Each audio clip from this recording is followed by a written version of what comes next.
first time I was in New York, I went into a building, and when there was an exit on the outside air, the window was locked. You couldn't get air through, you couldn't get sunlight through, you couldn't see out.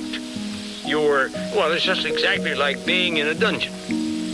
And we were on, I forget, the 28th floor or something like that, hopelessly removed from the earth and all of its contacts.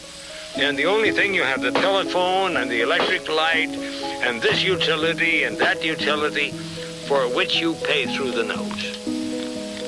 So what do you gain? What's your advantage?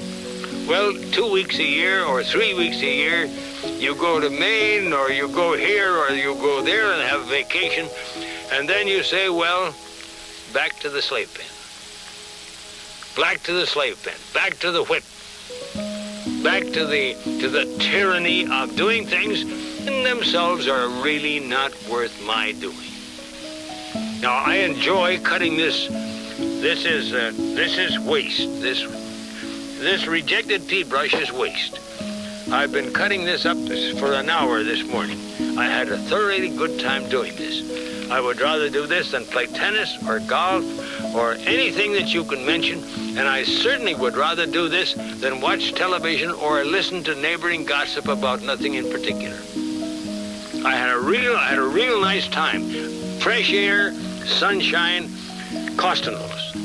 No extra charge. This is the good life. This is a good life.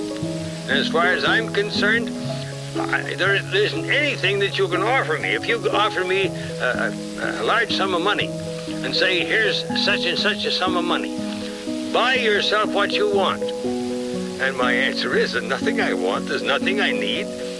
My food needs are met, my housing needs are met, my clothing needs are met, my needs for fuel in the wintertime are being met in this process. There isn't anything that we want.